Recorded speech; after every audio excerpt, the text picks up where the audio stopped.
और हमें दिखाएं। और अभी 3 दिन पहले ही हमने अपने ही स्कूल और कॉलेजेस के स्टूडेंट्स के उन सभी स्टार्टअप आइडियाज को देखा और उनमें से 100 बहुत ही शानदार स्टार्टअप्स को हमने मोटिवेट करते हुए सीडिंग अमाउंट भी उन्हें दिया ताकि वो अपने इन स्टार्टअप्स पे काम कर सके। फ्रेंड्स, आज एक बड़ा खास दिन है। मालूम है आप लोगों को क्या खास दिन है आज? National startup day. ये बात है 2016 की। 10 साल पहले हमारे देश के प्रधानमंत्री नरेंद्र मोदी जी ने एक स्टार्टअप इंडिया इनिशिएटिव शुरू किया।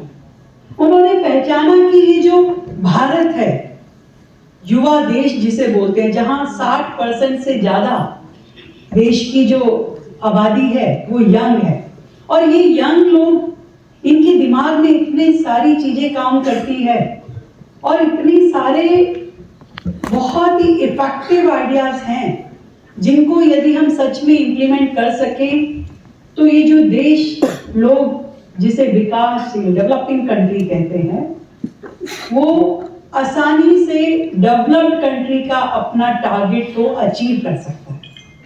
और आप देखिए, जब कोविड का समय था, हम सबको वो टाइम ध्यान है जब ना कुछ देश से बाहर जा पा रहा था, ना आ पा रहा था, तब हमने अपने देश की जितनी जरूरतें थी वो यही अपनी कंट्री में उसको पूरा किया।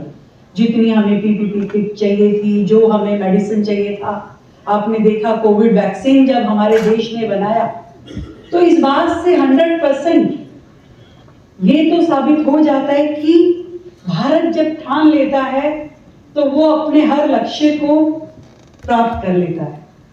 बात इतनी सी है कि हम सबको ये समझना पड़ेगा कि आज देश को हमारी जरूरत है।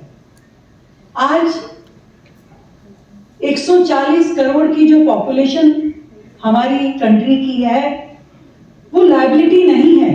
That can be A asset for us.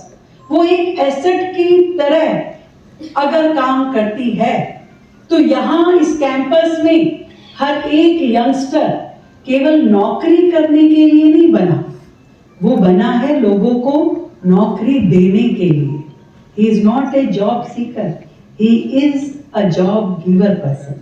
तो मैं ये समझती हूँ कि आज का ये जो एफर्ट हुआ, ये जो पूरी की पूरी हमने इनोवेशन चैलेंज दिया लोगों को और उसमें लोगों ने पार्टिसिपेट किया, ऑल ओवर इंडिया से लोग आए और इतने शानदार उनके प्रोडक्ट हैं।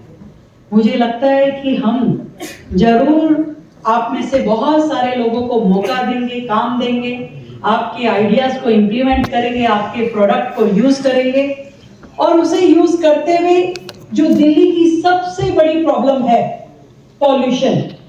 और मैं देखती थी लगातार, क्योंकि हमारी सरकार तो अभी 10 महीने पहले बनी है, इससे पहले इस तरीके से प्रॉब्लम के सामने खड़े होकर उससे आमना सामना हमारा भी नहीं हुआ था। तो लोगों ने बहुत सीरियसनेस के साथ में अपनी बात कही कि भाई पॉल्यूशन पे काम करना होगा। और हमने जब कैलकुलेट किया कि पिछली सरकार ने क्या किया था, अभी सिरसा जी ने बताया कि 1985 से लगातार लोगों ने पॉल्यूशन पे अपनी आवाज उठाई, तो सरकारों को मौका मिला। कांग्रेस की गवर्नमेंट थी, उसने 15 साल राज किया, आम आदमी पार्टी की गवर्नमेंट थी, उसने 11 साल राज किया। तो हमने बड़ा खोजा कि भाई उन्होंने कुछ तो काम किए होंगे, पर बहुत इफेक्टिव कुछ भी ऐसा स्टेप हमें नहीं मिला कि सरकारों ने जो किया हो। बहुत ही टेम्परेरी, आप सबको ध्यान होगा, ऑड इवन कर दिया, तो odd even is a temporary step. उससे कोई आपका पॉल्यूशन में कमी हो रही थी ऐसा नहीं था। उन्होंने रेड लाइट ऑन और इंजन ऑफ, वो भी एक टेम्परेरी समाधान था, उससे भी कोई असर नहीं दिखता था। तो फिर क्या करना चाहिए? बहुत सारे लोग कहते हैं कि अरे पॉल्यूशन है, हवा गंदी है, हवा, सांसों पे हमारा अधिकार है। ये सब कुछ हम सबका अधिकार है। पूरी दिल्ली के हर एक निवासी को साफ हवा मिले, ये उसका अधिकार है और हमारी जिम्मेवारी है। मैं इस बात से एग्री करती हूँ। उसके लिए जो रूटीन के काम है वो सब सरकार कर रही है।